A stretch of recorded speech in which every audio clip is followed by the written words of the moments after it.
मैले लिएर आएँ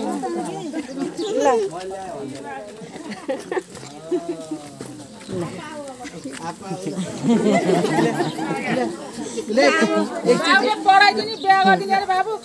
खुसी भएर बस हिजो कसले बाटा ल दुबाको उ खोज्न गएको बिहाई हो नि भनेको खोइ त केटी अरे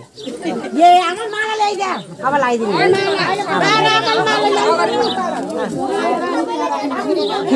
अब कपडा फेरिदिनु एकछिन गर्मी बस एकछिन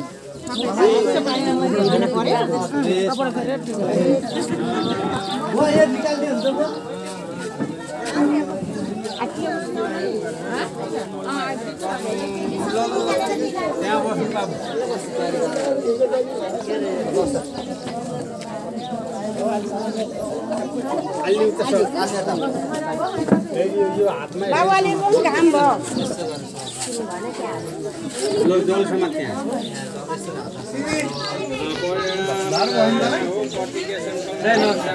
हजुर नमस्कार हजुर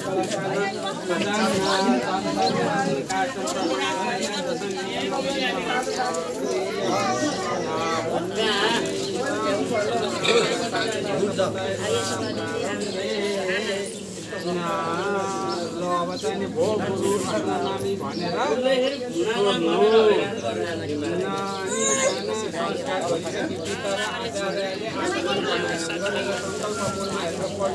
उहाँहरूले भो गुरु भनेर सोध्नु भो गुरु भन्न पहिली भनेर अब मैले भन्नुपर्छ यहाँ के भने नेपालीमै भनिदिन्छु है गुरुले अस्नाई भनेर आज्ञा दिनु अस्नाई भनेर आज्ञा दिनु अब तिमीले कपडाहरू गर्नु लाउने टिका चालो भन्नु र पढाएका 3 संहिता 8 कलश डुम्रेको जतिवन ब्राह्मणको यी सबै बाटोमा हिँड्दा चाहिँ हामी पढेको र लगाउनु माला पहिला नबिन छाताइएको बाटोमा जाँदा लिने कुराहरू चाहिने चाहिने आहुति दिएर जस्तै केवल घिउको आहुति दिए ल अब यति घिउको आहुति दिनु त घिउ त्यही छ आहुति बाबुले हो गुरुलाई अनि ब्राह्मण पारी अब मैले टिको लगाइदिने हो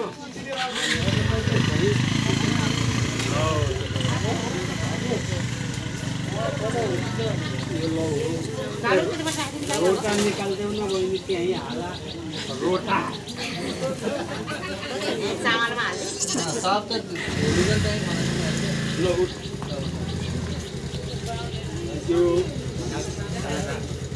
यो अघिल्लो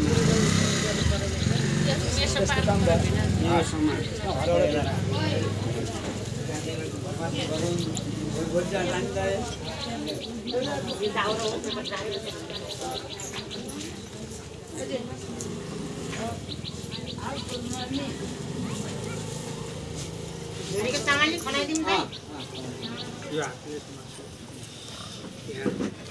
यो कस्तो हेल्थ समस्या अहिले यसरी बढा उचाले बढा 3 भाइ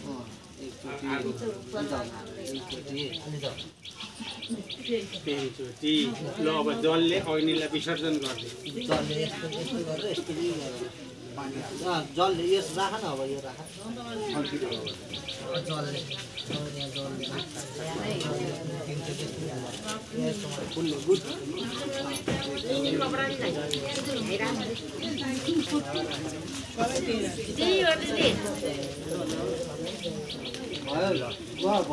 भयो अब टिको लगाइदिनु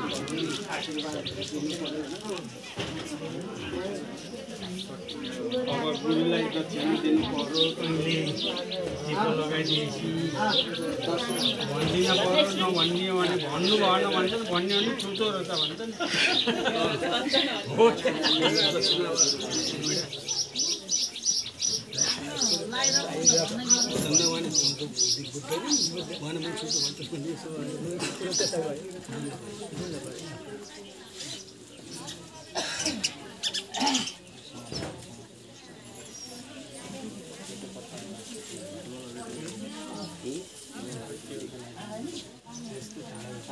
शुभल शांति पूर्ण शांति मनोरथ शत्रुणाम बुद्धिनाशय मित्रणाम शुभ भव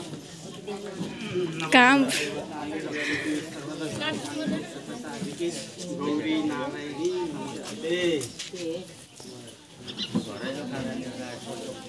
नमस्ते बलि राधा दानवेन्द्र महाबल प्रतिपन्ना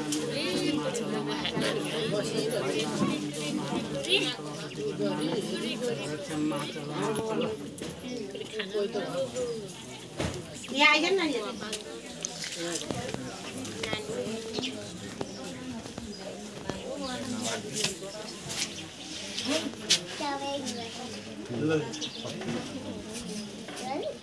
गुरुवार दक्षिणा